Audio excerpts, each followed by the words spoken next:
Bom dia, amigos. Hoje vamos mergulhar num tema provocador, desafiador e extremamente atual: os limites da intervenção humana na natureza. O ponto de partida para essa reflexão é o livro Brincando de Deus: Como a Humanidade Vem Alterando a Natureza há 50 mil anos, da cientista Beth Shapiro, publicado no Brasil pela editora Contexto, em 2023. Beth Shapiro é bióloga evolutiva, professora na Universidade da Califórnia e especialista em genética de populações extintas. Ela ficou conhecida por seus trabalhos com DNA antigo, especialmente de mamutes e outros animais desaparecidos. Brincando de Deus é um livro que nasce desse campo de pesquisa, mas extrapola os limites da biologia molecular. O que está em jogo aqui é uma discussão ética e filosófica sobre o que significa intervir, de forma cada vez mais profunda e intencional, nos mecanismos da vida. Logo nas primeiras páginas, Shapiro propõe uma ideia desconcertante. Nós humanos sempre brincamos de Deus. Alterar o ambiente, extinguir espécies, domesticar animais e plantas, são práticas que acompanham nossa espécie há dezenas de milhares de anos. O ponto central dela é que não existe uma natureza pura, intocada, separada de nós. O mito da natureza selvagem e isolada do humano é, para Shapiro, uma construção romântica e perigosa. Ela dá exemplos impressionantes: o desaparecimento da megafauna em diferentes continentes, como os mamutes e preguiças gigantes, coincide com a chegada dos primeiros grupos humanos. O impacto da agricultura, da pecuária e da urbanização moldou ecossistemas inteiros, ou seja, não começamos agora a alterar a natureza. O que mudou foi o poder da nossa tecnologia. Essa abordagem é importante porque desarma um pouco os discursos apocalípticos ou tecnofóbicos. Shapiro não está dizendo que devemos fazer tudo o que pudermos com a biotecnologia, mas que o debate precisa partir da realidade histórica e não de idealizações. O segundo ponto central do livro é que as ferramentas atuais, como a edição genética via CRISPR, tornaram possível uma nova escala de intervenção. Se antes alterávamos espécies lentamente por seleção artificial, agora podemos editar o DNA com precisão em poucos dias. Isso muda tudo. Por exemplo, podemos eliminar doenças genéticas, criar plantas resistentes a pragas sem pesticidas ou até modificar mosquitos para impedir a transmissão da malária. Tudo isso parece promissor e, de fato, tem grande potencial, mas Shapiro é cautelosa. Com grande poder vem grande responsabilidade e grandes dilemas.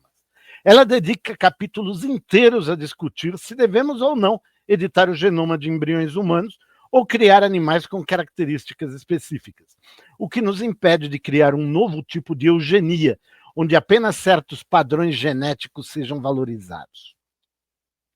E quem vai decidir o que é desejável ou não? Aqui o livro brilha por sua honestidade intelectual. Shapiro não oferece respostas fáceis. Em vez disso, propõe que a sociedade como um todo participe dessas decisões. A ciência tem ferramentas, mas as escolhas são morais e políticas.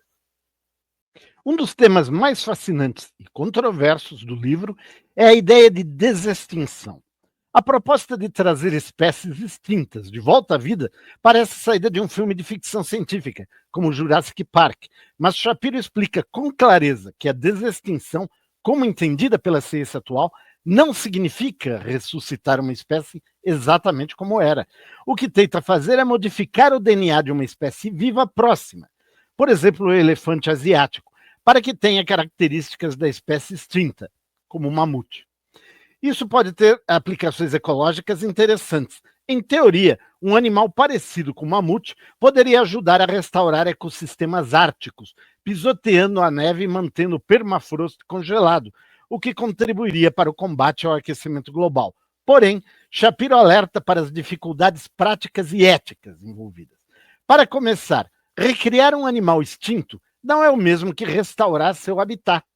Muitos dos ambientes que essas espécies habitavam desapareceram ou foram drasticamente alterados. Além disso, há dúvidas sobre o bem-estar desses animais.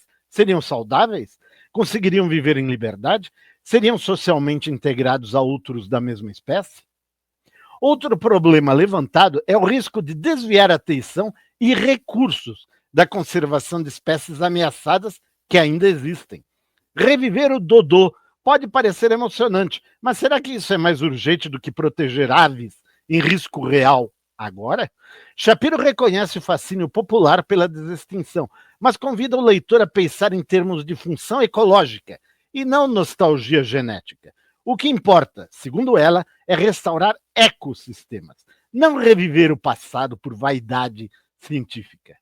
Uma das passagens mais intrigantes do livro é a defesa da ideia de que, em alguns casos, intervir é a única forma realista de conservar a biodiversidade. Isso vai contra o senso comum, que tende a associar preservação à não interferência. Shapiro cita como exemplo o caso de sapos ameaçados por fungos letais. Técnicas de edição genética poderiam torná-los resistentes a esses fungos e assim salvar a espécie.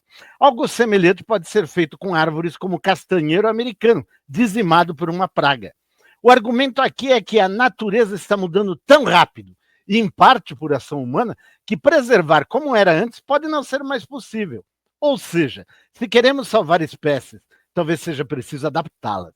Isso é chocante para muitos conservacionistas tradicionais, mas é uma provocação válida. Shapiro não diz que isso deve ser feito em todos os casos, mas que fechar os olhos para as ferramentas disponíveis também é uma escolha, e muitas vezes uma escolha irresponsável. Outro ponto forte do livro é o modo como Beth Shapiro chama atenção para o papel da sociedade nas decisões biotecnológicas. Ela critica a ideia de que apenas cientistas ou empresas devam definir os rumos da biotecnologia. Afinal, as consequências dessas decisões afetam toda a sociedade e as gerações futuras. Ela defende processos transparentes, democráticos e participativos. Isso implica incluir educadores, ONGs, comunidades indígenas, legisladores e o público em geral nas discussões sobre o uso da edição genética, da desextinção e da modificação ambiental.